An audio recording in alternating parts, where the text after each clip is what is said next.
Hello and welcome to my YouTube channel. If you're regular here, you know I review many photographic, audio and video related products. Well, it's that time of year again and it comes around really quick. I'm going to be looking at some various products that I've purchased or reviewed, or a combination of both, over the last 12 months, and products that I really like and I use all the time. And it's cameras, lenses, grips, and so on and so forth. Now, the winning product isn't a product that was released this year, but it's a product that I purchased this year and I use it every single day. It's a brilliant piece of kit. I can highly recommend it to everyone, but I'll leave that to the end. So let's go through these in no particular order. I'm not going to do what everyone else does, like the best camera and the best lens and this, that and the other. I'm just going to go through them as I pick them off the list. Now, the first one is a camera, and I think this has got to be the best hybrid camera of 2023 and the best value and the most all-rounded camera, really. So it's great for photography, great for video. In fact, it is, predominantly a video camera, and it is a Panasonic Lumix S5II. I can't physically show you it because I'm actually recording with it here. I'm getting the close-up shot. I've got the Panasonic S50mm lens fitted to it, and it's a great all-round camera. I use it for photography, I use it for video. Obviously I'm using it for video, it's my close-up shot today. It's got no video record limit, it's got open gate, you can use various microphones. You can also use the XLR DM1 unit, which I don't think I have to hand. I might have it to hand somewhere, not sure where I've put that. Oh, here it is. So it works with units such as this, which is Panasonic's XLR adapter basically, and that fits straight into the hot shoe of the camera, so you can get professional audio into the camera, and it's got your controls on the side here, and it's got so many video related features. I think it's a fantastic video camera. 422 10-bit internal recording, and as I said, as a stills camera, it's got 5-axis image stabilization. It's just got the lot, and you can pick it up at an incredible price. It really is an incredible price. It's listed at around 2,000 quid, but I've seen them on Wex Photographic for like 1,400, 1,500, and second hand even less. Fantastic value for money. I can incredibly highly recommend the Panasonic S5II if you're looking for an all-round camera that can do everything. And if you bundle it with its kit lens, they call it a kit lens. It's one of these lenses, not that one, it's got to be that one. They bundle it with this kit lens, which is the 20 to 60 kit lens, but the sharpness and clarity you get with this lens is absolutely outstanding. It's a beautifully made lens. It looks really smart. Great lens hood. It is just a really, really nice combination. Now, I will leave links in the description of this video to my Flickr page and my SmugMug page, where you can take a look at sample images taken with everything that I'm showing you here. Well, when I say everything, if it's a camera or a lens, there will be sample images on one of those websites, and I'll leave a link to that in the description. And a couple of the lenses, I'm just going to show you examples on my computer here because I think that it's worth doing so. So yeah, that's one of the cameras that I can highly recommend. If you are looking for an all-rounder, get the Panasonic S5 Mark II. You really, really won't be disappointed. And I know many other reviewers are saying the same thing. So yeah, brilliant piece of kit. Now, the other camera that I purchased this year, that was released this year. In fact, the Panasonic Lumix S5II was released in January of this year, and the Sony a6700 was around about June, July time of this year, and that's my other camera that I can't show you because that's getting the wide shot. So I've got my a6700 here, and I've got the Sigma 18 to 50 lens fitted to it, and I've got Sony's version of the XLR adapter. Well, they do 3 or 4 different versions, but I've got the K2M, KM2, something like that, and I've got, I think it's the Rode, I'm not sure if it's the Rode or the Sennheiser MKE 600 fitted to it. But yeah, that's another camera that I purchased this year. That's a 26 megapixel APS-C sensor camera. Images are great that come off that camera. I've taken some beautiful images, massive range of lenses for that camera. Again, internal 10-bit 4K recording, no video record limit on the camera, 3-inch articulating screen, and I got it because it's so compact. It is a really, really nice compact camera. In fact, it's very similar in design to my original Sony A7C that I have here. Now this is a full frame body, but it's kind of similar in design. With a nice form factor, although the grip on the A6700 is a lot better than it is on the A7C, well, the original A7C. But yeah, about the similar sort of size to the A7C. So a nice compact body, very lightweight for taking out and about with me. So that is also in my list of favourite cameras, is the Sony A6700. Again, I'm using it for video here. It's a great hybrid camera. It hasn't got the 2 SD card slots like the Lumix S5II has. So if I was doing anything professional, I probably would almost, well, I would almost certainly take the S5 Mark II because of the redundancy, the backup that has. But if I'm just going out and about and I want to take a great camera with me, get some great images, I would use the Sony A6700. So that's on my list of favourite cameras this year. Another camera, I'm getting all the cameras out of the way first of all. Another camera is the DJI Pocket 3. Now I've got that over here actually. Now that is filming a kind of a generic wide shot of what's going on around my studio here.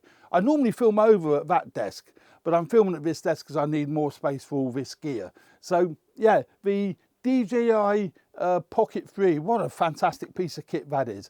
I had no idea how useful that would be. It's a great studio camera. Obviously there's a gimbal on it, so you get great steady shots when you're going out and about with it. No video record limit. It takes great stills. As I say, the stills are only 9 megapixels, but they're really, really good.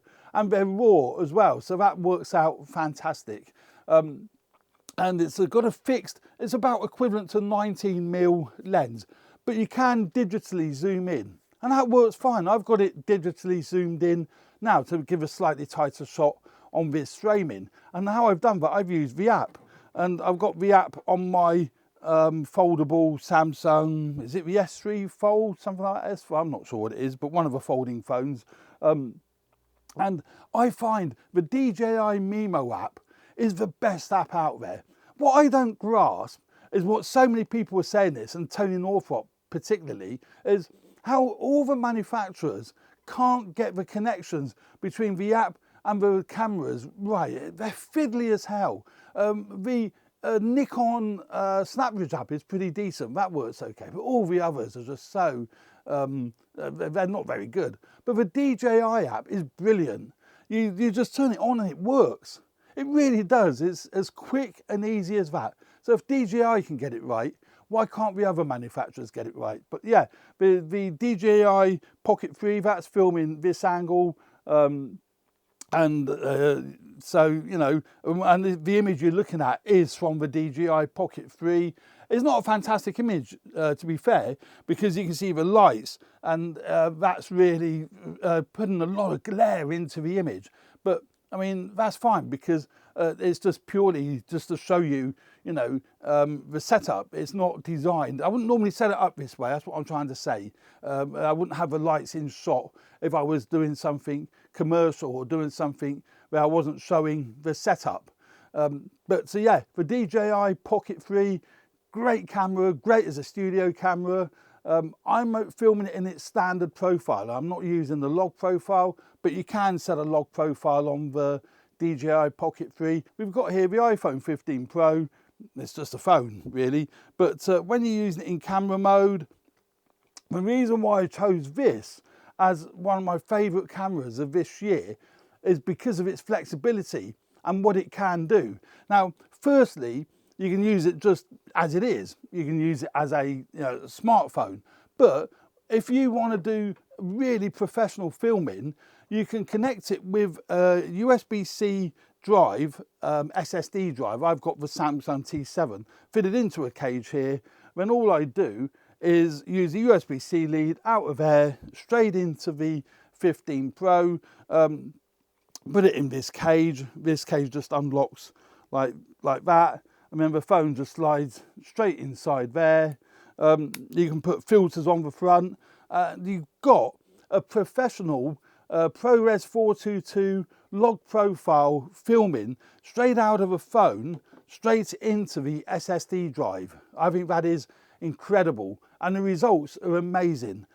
Also, the still images, if you shoot in RAW, you can get up to 48 megapixel file sizes from those images and get great stills. And again, they'll be on my Flickr or my SmugMug page.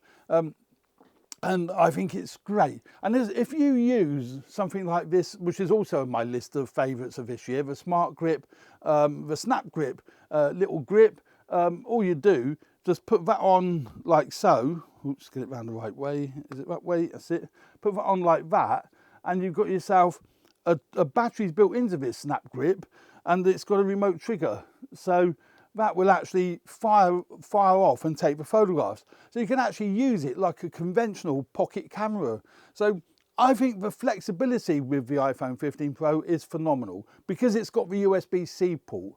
Also, you can use the phone, if you've got the right app, it's called Monitor Plus. You can use the phone as a professional monitor and recorder for your Sony cameras. I will be doing a review on that. I haven't done that as yet. But that is so flexible, and that's why this is in my list of favourite products of 2023, because of the flexibility that this has. If this is the only phone or the only camera you've got in your pocket, you know you can get great video particularly, and really, really nice stills. Now let's look at a few lenses, but let's first of all look at the Panasonic S14-28. And this lens really does complement the Panasonic S5 and the S5II, or the S1. Obviously, I'm using it with the S5 Mark II. Beautifully made, really nice design, great lens hood. I say variable aperture. You have got your autofocus, manual focus switch on the side, but an all-round great ultra wide angle lens to wide angle. I can highly recommend the Panasonic 14-28. I will leave at the end of this video a link to a playlist of all the reviews I've done of pretty much all of these products. There might be the odd one or two that I haven't reviewed yet, but I'll leave a playlist link at the end of this video if you want to take a closer look at the reviews of these particular products. And say, don't forget to take a look at the sample images, you know, on my website. So that's one lens. Another lens, well, actually the next two lenses are from the same manufacturer, but they're very, very different lenses, and they're very different products for different camera systems, really. We're looking at the 75mm f1.2 from Viltrox, and it is a beast. And I say beast, it's their Pro lens. It's the 75mm Pro lens f1.2. Again, it's got your autofocus, manual focus switch, but the bokeh that this lens produces is phenomenal. Absolutely phenomenal. It's an APS-C lens that's designed for the likes of the A6700, 6600 and what have you. I've actually been using it on my A6700. I've got some gorgeous images, absolutely gorgeous images with this of me cats. I'm just going to quickly show you now what this lens can do, and I was blown away with it. This is the lens to get if you've got a Sony E-mount APS-C body. It's not designed for the full frame bodies. The next lens from this same manufacturer is for the full frame bodies, but this is for the APS-C bodies, and the bokeh that you can get with it is great. And these are the results you get of little Sammy here, and it really does throw the background out of focus nicely. Really nice portrait lens. And as the 6700 has great animal eye detect, it works beautiful with that. So I can highly recommend the Viltrox 75mm Pro lens if you have a Sony APS-C body. If you do portraits, whether it be animal portraits even, but portraits, then the 75mm lens is your perfect choice and great value for money. But the next lens is even better value for money, and that is the Viltrox 20mm lens. This is incredible value for money. I've actually got it fitted to my Sony A7C. The A7C is a great travel camera because it is so compact. But I've got this lens fitted to us for 20mm Viltrox. There's no weight to that whatsoever. Great lens hood. But this, believe it or not, sells for in a region of 160, 170 pounds. That's nothing for a full frame lens, and the image quality it produces is great. So let's have a look at it now on my computer. Just a few images on my computer of this particular lens. I say, and because it is a wide angle lens, 20mm lens, obviously it's not ultra wide, but it's that nice sweet spot between ultra wide and wide angle. So it's wider than your like kit lens 24 and 28mm lens, but not as wide as a 15mm lens would be. But you get lovely architecture, lovely landscapes. The colours are really nice, and it just produces just such nice images. Now the next piece of kit isn't the lens or a camera body, it's a field monitor, a video monitor that again was sent to me by Viltrox. It's another Viltrox product. I'm a big fan of Viltrox products because I think they represent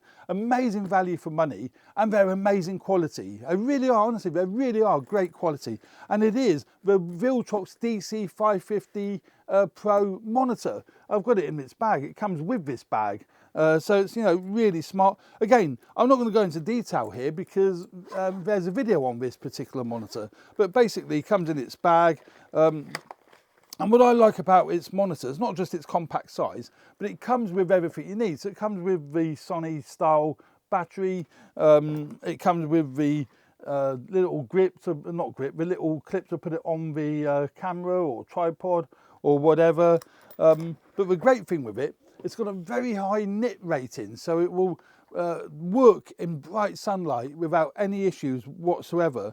And it has a built-in sunshade. Now you can take this shade off, it just clips on like so. So you can unclip that and that'll come off.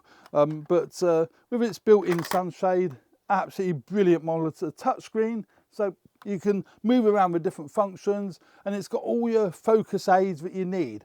Focus assist, it's got false color, everything you're going to need to get a great quality image, you know, on your videos or photographs, particularly videos. But yeah, that's on my list, is the Viltrox DC550. It's been my favourite monitor this year. One of my other favourite products that was released this year and I purchased this year is the Cobra 3 tripod, the iFootage Cobra 3. You won't find a review of this on my channel. I haven't reviewed it as yet, but I will be doing one. But yeah, it's a great monopod, fully adjustable.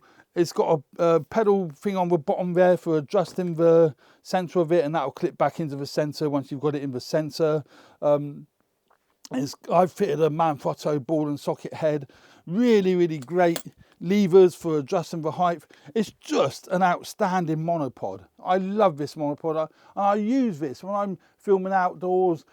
This is great to take with me because it isn't that heavy and it's more flexible than a tripod. Also, the legs, even though it's classed as a monopod, the legs spread wide enough so that it stays stable. It's not going to rock over. It's a really decent monopod. So again, that is in my list of favourite products, you know, of this year. So my favourite product of this year, it isn't the product that was released this year, but it's a product that I purchased this year. But it is the MacBook Pro 14-inch, and it's incredible. I think it's the M1 chip, might be the M2, I'm not sure. No, I think it's the M1 chip, it came out a couple of years ago. But Bayek, it's really powerful. I use it for me photo editing, I use it for me video editing, I use it as a daily computer, and it's just phenomenal. It's fast, it's snappy, it does what I want it to do.